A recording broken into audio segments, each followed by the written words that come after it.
Vladimir Poutine menace le recours à l'arme nucléaire en réponse à Joe Biden qui autorise l'Ukraine à frapper avec des missiles américains. On vous explique. Russia will also consider the possibility of using nuclear weapons when receiving reliable information. Ce dimanche en Amazonie, Joe Biden a autorisé l'Ukraine à frapper le sol russe avec des missiles longue portée fournis par les États-Unis. Il avait pourtant longtemps refusé d'autoriser l'Ukraine à utiliser ces missiles longue portée en affirmant vouloir éviter une escalade menant à une troisième guerre mondiale entre la Russie et les États-Unis. En réponse, ce mardi, Vladimir Poutine a signé un décret qui étend les possibilités de recours à l'arme nucléaire. C'est-à-dire que la Russie considère maintenant qu'une attaque par un pays non nucléaire comme l'Ukraine, mais soutenue par une puissance nucléaire, à savoir les États-Unis, sera vue comme une attaque réalisée par les deux pays, ce qui peut maintenant justifier un recours à l'arme nucléaire. Pour l'instant, aucune réponse officielle n'a été donnée par le gouvernement américain. Russia will also consider the possibility of using nuclear weapons when receiving reliable information about a massive launch of means of aerospace attack and their crossing of our state border.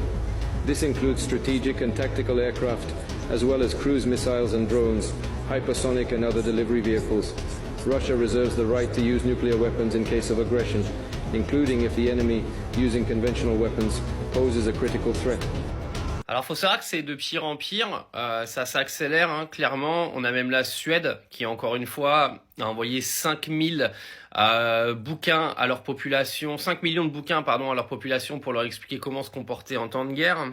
Faut savoir que cette escalade, elle est provoquée par les États-Unis. Hein. C'est moi quand on vient me dire que les États-Unis c'est toujours les gentils de l'histoire, faut arrêter de se foutre de la gueule du monde 5 minutes. C'est toujours eux qui sont en train de foutre la merde dans les guerres en loose day derrière le dos de tout le monde. Arrêtons d'être naïfs s'il vous plaît.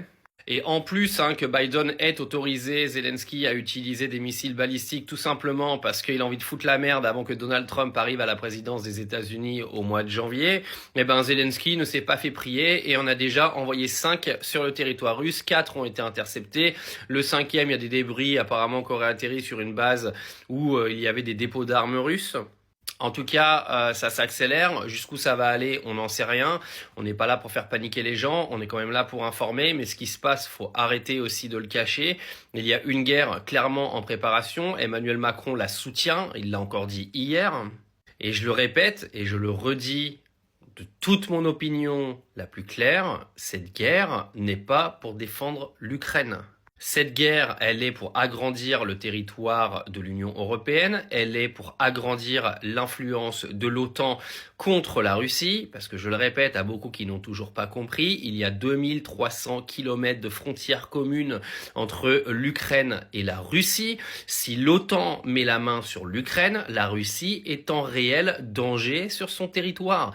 Croyez-vous une seconde que Vladimir Poutine va laisser les Américains prendre l'Ukraine pour avoir leur armée à la frontière de la Russie? Ceux qui n'ont toujours pas compris ça, vous êtes naïfs.